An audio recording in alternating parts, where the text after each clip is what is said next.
This is going to crush the Democrats. Make sure you like the video and check this out, y'all. Good morning at home. I'm Bill Hemmer. Major legal fight underway over these deportation flights to El Salvador as the administration tries to keep TDA, a violent Venezuelan prison and foreign terrorist organization, from evolving into a larger nationwide threat.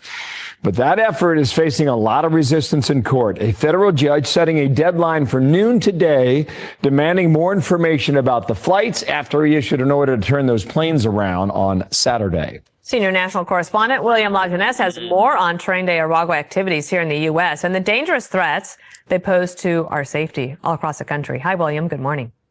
Well, Dana and Bill, good morning. Yeah, from the president's perspective, this is about stopping a problem before it gets worse. But also, remember, detention facilities right now are nearly full. ICE doesn't want judges blocking deportations when it's holding 46,000 detainees, most in 6 years. Now, there's roughly 1 million Venezuelans in the U.S. Most arrived and were protected from deportation by President Biden, including members of Tren de Aragua. The started in and ultimately ran Venezuela's prison system in a deal with the Maduro government. The famed Tocarón prison had a casino, nightclub, restaurant, even tunnels to smuggle weapons. Now, inmate and now fugitive Hector Nino Guerrero led the gang by extorting inmates and bribing guards. He's now wanted with a $5 million bounty. Now, many TDA bangers joined the wave of Venezuelans migrating away from that country, first into neighboring places like Brazil and Colombia, where police wanted them for dozens of murders. And now a Homeland Security memo warns they've embedded themselves in at least 16 states, where officials say TDA chapters begin with petty theft, robbery, and fraud, sending money back to South America to recruit and bring new reinforcements into the U.S. They also exploit other migrants, holding victims for ransom, extorting businesses. Now, rap sheets on the 261 deported to El Salvador include kidnapping, abuse of a child, aggravated assault, robbery, and the assault of an officer in New York, terrorizing residents in Colorado apartments. In Tennessee and Virginia, they forced migrants with outstanding smuggling debts into trafficking. Now, half those deported on the Friday flight left under the Alien Enemies Act of 1798. The White House calls TDA a foreign terrorist organization. These are heinous monsters, rapists, murderers, kidnappers, assaulters, predators who have no right to be in this country, and they must be held accountable. So CBP and the Border Patrol have a unit that focuses on the TDA, and if migrants are identified as members, they are referred for detention and removal. But because there's no information sharing with Venezuela, you guys, it makes it difficult. But again, this is about stopping the before it becomes embedded in our communities. Back to you. All right, William Lajeunesse, thank you. So let's bring in Bret Baier, anchor of Special Report. Bret, good morning to you and welcome back here. I just want to quote this judge who did it last hour. He said, "My orders don't seem to carry much weight." And we'll see how much weight they do carry. I think in the bigger picture, we're already seeing, 60 days in, thereabouts? Much like the first term, President Trump is willing to go to battle with these judges. And he's willing to take on these courts. And he's willing to push it as far as he can.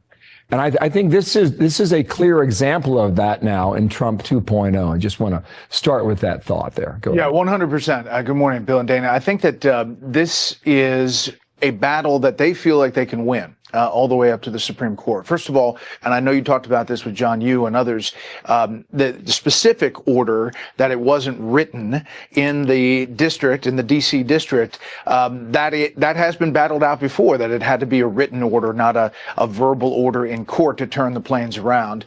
That's the specifics. But on the broader argument, their argument in the administration is that district judges cannot legislate from the bench. They cannot overturn in this separation of powers, and they believe they have a strong case, especially with the conservatives on the Supreme Court. Now, it is a battle, and you're seeing it time and time again with different judges weighing in on different things. This specific one may be fought on whether the order came down in writing or orally. There's also the politics of it all. Listen to some Democrats slamming the administration on it. I think most Americans believe that if you're in this country undocumented, illegally, and you commit a crime, you're on the next bus out. No, I don't think anybody argues with that. But what is critical there, of course, is due process, right? We also can't go down this road that the Trump administration is taking us on and potentially deport American citizens.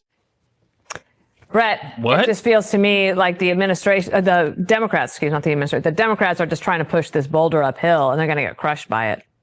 I think so. I mean, Secretary of State Rubio was on Guy Benson's radio show the other day, yesterday, and was saying, listen, we know for a fact that everyone on those planes is an illegal immigrant.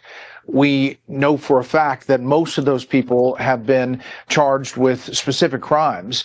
If there was a mistake, it's not because they were not an illegal immigrant and they're not going out of the country. And so I think they have a very common sense defense. And the question is whether these judges continue to come with the orders that they're coming with. It is pretty unique, this battle. Yeah. Brett, you've been touring Washington, D.C. And yesterday, your tour took you to the Housing and Urban Development. Now, this is HUD, okay? And I watched you open your show in a building that was falling apart. Here's amazing. Yeah, here's a soundbite from Scott Turner. Then you explain to us what you saw there. Go ahead and roll this. Yeah. We've been finding savings, $260 million in contract savings, and most recently, $1.9 billion in misplaced funds. Hold on a second. 1.9 billion. Yes, sir. That went someplace it wasn't supposed to go, or was being held someplace? Yes, sir. It was held, so it accrued over several years, almost $2 billion. That was actually supposed to be for administrative supportive services to carry out the programs at HUD, but it was not used. It was misplaced. And so what should happen?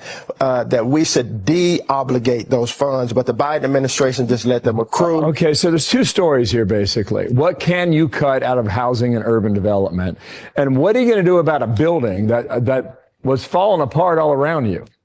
I mean, it's truly amazing. This is Housing and Urban Development's agency headquarters in D.C., and it literally is deteriorating. They have millions and millions, about $562 million worth of projects that they have yet to do. The secretary is looking at all of this and saying, we're going to get out of this building somehow, some way.